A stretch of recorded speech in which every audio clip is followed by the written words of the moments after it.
मित्रों नमस्कार।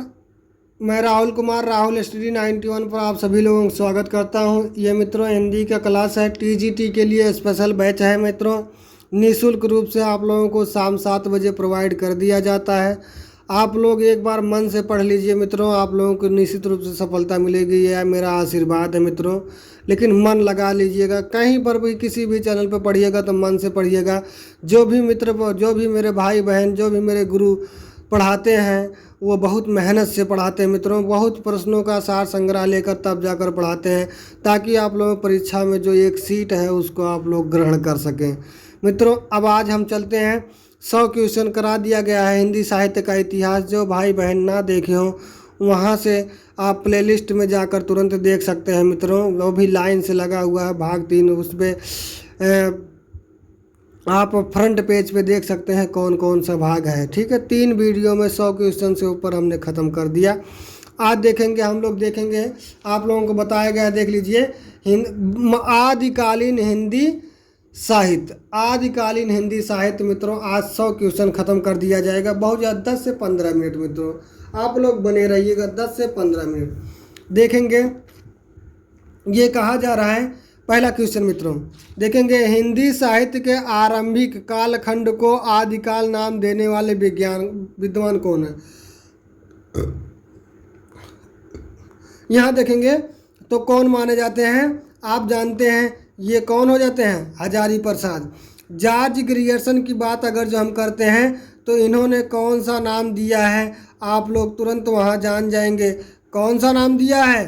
देख लीजिए जॉर्ज ग्रियर्सन कौन सा नाम दिए हैं, जॉर्ज ग्रियर्सन तो चारण काल नाम दिए हैं। तो आपका हजारी प्रसाद द्विवेदी से। भोला शंकर व्यास ने हिंदी के आरंभिक रूप को क्या कहा है, तो आप जानेंगे आरंभिक हिंदी को क्या कह दिया है, तो आप लोग तुरंत जान देंगे इसी को अवहट्ट कहा जाता है मित्रों।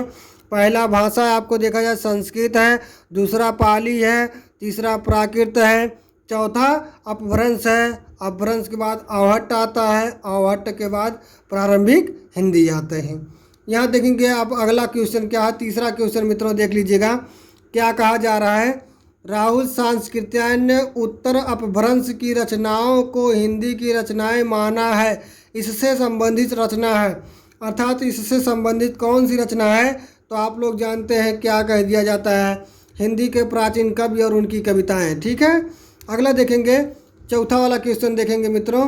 चौथा वाला क्वेश्चन क्या है, ये कहा जा रहा, अपभ्रंश की रचनाओं को शुद्ध साहित्यिक कोटि में ना मानते हुए भी हिंदी साहित्य का इतिहास, हिंदी साहित्य का इतिहास ग्रंथ में स्थान देने वाले इतिहासकार हैं।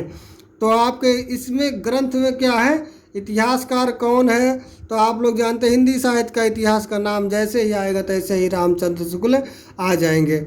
ठीक है, अगला देखेंगे, आदिकाल का आरंभ मुंज या भोज, आदिकाल का आरंभ मुंज या भोज के समय से मानने वाले विद्वान हैं। मानने वाले विद्वान कौन से हैं, आचार्य रामचंद्र शुक्ल जी हैं। अगला क्वेश्चन देखेंगे मित्रों, कौन सा क्वेश्चन है, अब इसको हम दिखा देते हैं आप लोगों को। हाँ देख लीजिए, यहाँ देखेंगे छठवां वाला, आदिकाल के लिए अपभ्रंश काल जातीय साहित्य का उदय नाम प्रस्तावित करने वाले विद्वान हैं। नाम प्रस्तावित करने वाले विद्वान हरिवंश राय बच्चन जी हैं, जिन्होंने मधुशाला, मधुबाला, मधुकलश ऐसी जैसे महान रचनाओं को लिखे हैं। कौन, हरिवंश राय बच्चन सिंह। यहाँ डॉक्टर बच्चन सिंह दे दिया जा रहा है, लेकिन जो हरिवंश राय बच्चन जी हैं उन्होंने मधुशाला, मधुबल कलश, मधुबाला इस प्रकार से रचनाओं को उन्होंने लेखन कार्य करने का कार्य किया। अगला देखेंगे, प्राकृत की अंतिम अपभ्रंश अवस्था से ही हिंदी साहित्य का आविर्भाव माना जा सकता है। पंक्ति किस इतिहास ग्रंथ से अवतरित है, किस इतिहास ग्रंथ से अवतरित है, तो आप लोगों का दे दिया गया है, हिंदी साहित्य का इतिहास, हिंदी साहित्य का इतिहास। अगला देखेंगे मित्रों, आप लोगों के सामने ही दिखाया जा रहा है, तो उसके बाद देख लीजिएगा, दोहा चौपाई पद्धति का प्रथम प्रयोक्ता कवि कौन, अर्थात जो दोहा और चौपाई छंद है इसको सबसे पहले प्रयोग किसने किया था, तो आप लोग तुरंत जान जाएंगे, सरहपा। सरहपा ने ही पद्य में इसकी रचना की है। जो सबसे प्रथम कवि माने जाते हैं राहुल सांस्कृत्यायन जी प्रथम कवि मानते हैं सरहपा को। चंद्रबरदाई को आप उसके रामचंद्र शुक्ल जी मानते हैं और स्वयंभू को डॉक्टर नागेंद्र जी मानते हैं और डॉक्टर राम कुमार वर्मा जी मानते हैं। ठीक, आगे देखिएगा।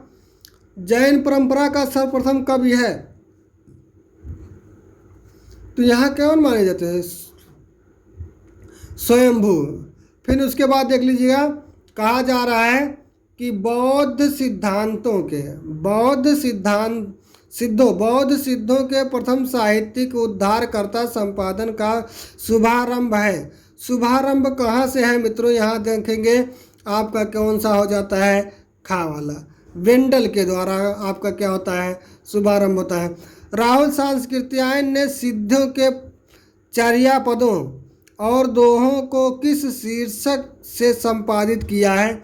तो किस शीर्षक से संपादित किया है? हिंदी काव्य धारा। हिंदी काव्य धारा। अगला देखेंगे मित्रों, आपका कौन सा क्वेश्चन हो जाता है?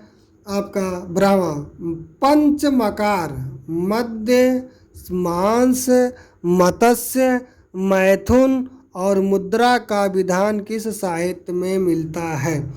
तो आप लोग जानेंगे सिद्ध साहित्य। जैन साहित्य नहीं मित्रों, सिद्ध साहित्य।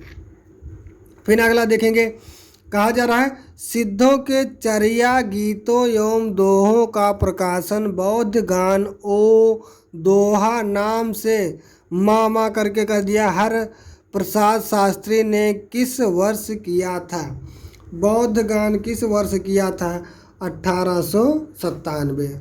1897 देखेंगे मित्रों। फिर उसके बाद देखेंगे आप लोग क्या? 14वां दोहा कोश के रचयिता कौन है? ये तो बहुत आप जानते हैं। दोहा की बात आ गई है, दोहा में आप लोग तुरंत जान जाएंगे क्या हो जाएगा?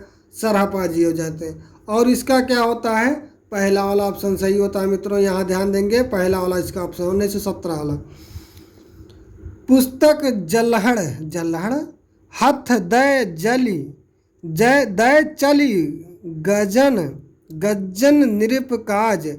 पुस्तक जल्हड़ हथ दय चली गजन नृप काज उक्ति किसकी है? ये खतरनाक है, ये बहुत खतरनाक कह दिए हैं चंद्रबरदाई जी।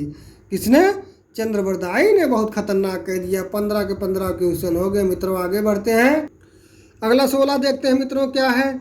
यहाँ कहा गया आदि मतलब आदिकाल को सिद्ध सामंत काल किसने कहा? तो आप जानते हैं राहुल सांस्कृत्यायन ने कह दिया है। आप देखें संदेश रासक के रचयिता मतलब कौन है? संदेश रासक अब्दुल रहमान जी हैं। अब्दुल रहमान। यहाँ देखेंगे राउल बेल किसकी कृति है? राउल बेल किसकी कृति है? तो आप लोग तुरंत जानते हैं रोड़ा का। राउल मतलब रोड़ा, राउल रोड़ा। ठीक। मिश्र बंधुओं के अनुसार ब्रज भाषा का सर्वप्रथम हिंदी कविता में प्रयोग किसने किया था? अब इसको नहीं बता पाएंगे तब तो बहुत दिक्कत है। तो कौन से हो जाते हैं? सारंगधर हो जाते हैं मित्रों। कौन से हो जाते हैं? सारंगधर हो जाते हैं। अगला देख लीजिएगा, अवघड़ का संबंध निम्न में से किससे है?